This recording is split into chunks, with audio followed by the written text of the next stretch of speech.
Well, I think that's right. We lose that opportunity to have that direct connection. And that's why even what we released today from the Historical Association about the history of protests in the park, people really need to look at that and see the change that has been made. Read the stories. We also launched a project, Slavery in the President's Neighborhood. It took us 3 years to put that together about the enslaved persons that built the White House and those who bought their way to freedom, inspiring stories, and you feel that when you're in that park. And we're just getting ready to share that with everybody. And if it's closed off, that won't. Anita McBride, thank you so much for coming on and sharing with us. We appreciate it.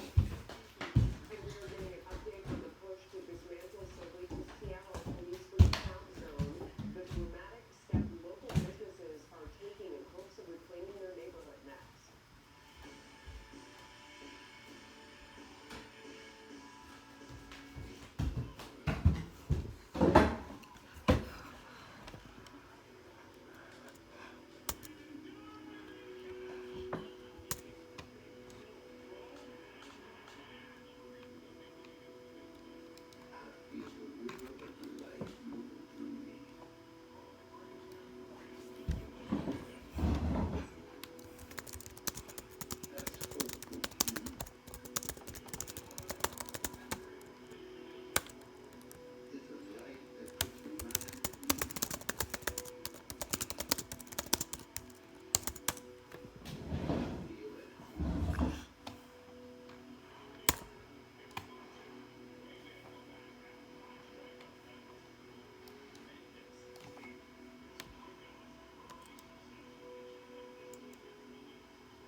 It's Velveeta shells and cheese versus the other guys. Clearly, Velveeta melts creamier. Joe Biden's failed liberal ideas will crush our economy just as it's recovering. Higher taxes on families, crippling regulations, trade deals that ship jobs to China. President Trump led us to the strongest economy in history. He did it his way, not the Washington way. And he's doing it again. Renewing, restoring, rebuilding. 2.5 million new jobs, the biggest jobs increase ever. And he's just getting started. From Donald J. Trump, I approve this message. Arby's didn't make the new pecan chicken salad sandwich commercial last month, so we're running an old one. Update: the sandwich is so perfect and the blurry one doesn't exist. Arby's, we have the meat. I'm searching for info on options trading, and look, it feels like I'm just wasting time. That's why TD Ameritrade designed first of its kind personalized education plan. Their award-winning content is tailored to fit your investing goals and interests, and it learns with you. So as you become smarter, so do its recommendations. So it's like my streaming service. Except now you're binge learning. See how you can become a smarter investor with a personalized education from TD Ameritrade. Visit tdameritrade.com/learn. As a real estate agent, I've learned it's excess moisture that causes musty odors. Pro tip: use Damprid. Damprid drop-in tabs attract and trap excess moisture out of the air, eliminating musty odors. Works every time. Get rid of dampness. I tried everything to get clear skin. Then I found Proactive. They have 3 different systems with criminally proven ingredients and tested by dermatologists. Subscribe today at proactive.com and get a free charcoal wash trio, all delivered right to your door. What stands behind yard sign and ADT home? It's your world, safer and more secure against the unknown and unimaginable. With tested, trusted, 24/7 protection and a system we help you customize with video door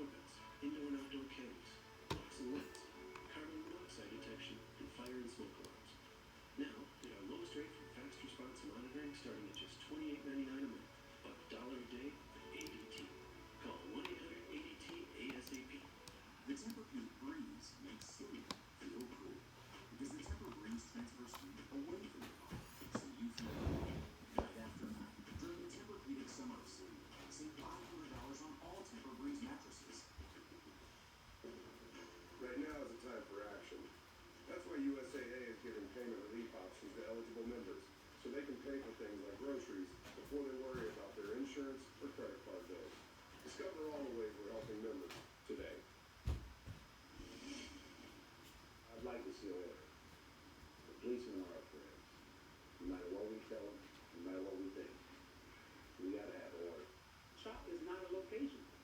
That CHOP is an idea, right? And you can take that idea all over this country. They can't stop that. Tensions running high inside Seattle's chop zone after dozens of businesses sued the city over that occupied protest zone that has made them feel unsafe in their own neighborhoods. And the president just this hour tweeting, when are the thugs, looters, and anarchists moving out of the so-called autonomous zone in Seattle? Get going. Mercedes Poland is a Fox News legal analyst. Do these folks who are suing have a case, Mercedes? Well, it's interesting, it's very important of those because the plaintiffs make it very clear, they say in the very first paragraph, plaintiffs support these speed limits to support the efforts of those like Black Lives Matter, who are exercising some strength by bringing issues such as systemic racism and unfair violence against African Americans by police to the forefront of their national conferences. They start off right off the bat by saying, we support these protesters, but here's the but. But we have rights too, and our rights are being violated, and they say three things. One, that their personal lives are in danger, and they cite the three examples, two examples of individuals that have been assaulted, and one the June 20th shooting that resulted in the death of a 19-year-old. So they say without this autonomous zone, we don't have the police, we don't have any services that can provide our safety and ensure our personal safety. So that's one. Two, then they turn to the property rights. They say our property is being violated by vandalized severely. We're not having access to our properties. We don't have access to our businesses. We don't have access to the buildings. We are being stopped from even going to these businesses that we provide services to the community, and we're not able to do so. And they even cite instances where they try to prepare the vandalism on their property, and they were met with insults, threats. So what's the remedy that they're asking for? Is it damages, or is it having the police come in and clear it out? What's the remedy that they're asking for? They're asking for one to be heard. They say, here, if the city of Seattle is taking all of these rights away from us, which are articulated in this complaint, then we need to have notice to be heard under due process, have some sort of hearing. And the thrust of that hearing is if you're going to take all of this away from us, it remuneration. We need to be compensated somewhat.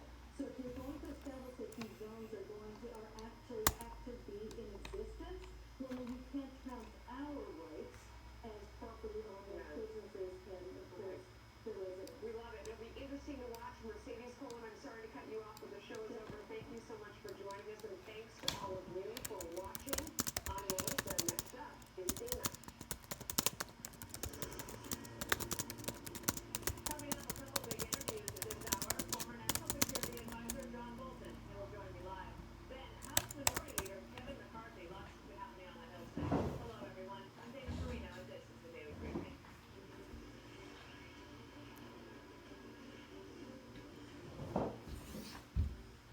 But we begin again with protesters targeting monuments and statues across the country. Hundreds of National Guard troops standing in the nation's capital. President Trump blasting those protesters, calling them anarchists and accusing them of indiscriminately tearing down statues regardless of what they represent. He's warning it will not be tolerated. Chief White House correspondent John Roberts is reporting live from the North Lawn. John?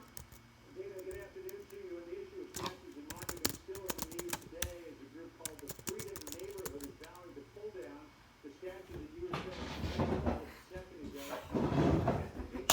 Statue, which is in Lincoln Park, just east of the Capitol. D.C. congressional delegate Eleanor Holmes Norton supports the removal of the statue, saying it's, quote, problematic. She is urging the National Park Service to take it down and have it placed in a museum. While that statue that you see there was paid for by former slaves, critics say the benefactors did not have a say in the design. And you see a shackled slave kneeling there at the feet of President Lincoln. But removing that statue through a process and tearing it down, as what nearly happened with the statue of Andrew Jackson, as you see there on Monday night, are two different things. President Trump vowing strict penalties for people who deface or damage national monuments, passing an executive order by the close of business tomorrow to do it. The EO would build on the Veterans Memorial Preservation Act, which provides for as much as 10 years in jail. Here's the president. I think we're going to consolidate various things when we come out with a very strong executive order. We've already arrested numerous people, as you know, for what took place outside of Washington. In addition, the FBI is investigating hundreds of people throughout the country for what they've done to monuments, statues, and even buildings. They're looking at George Washington. They're looking at Abraham Lincoln, Thomas Jefferson. Not going to happen. Not going to happen. Not as long as I'm here.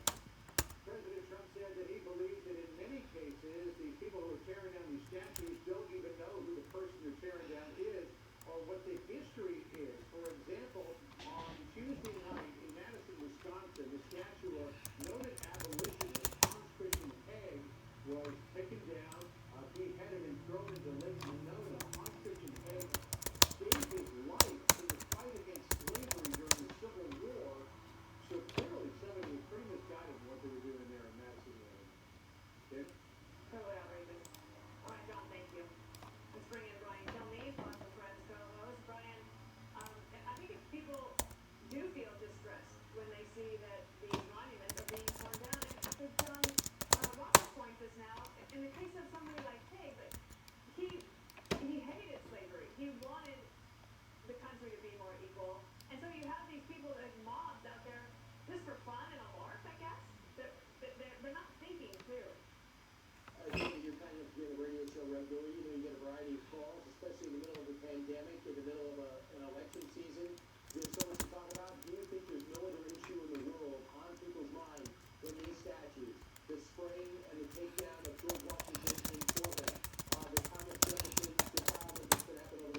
now.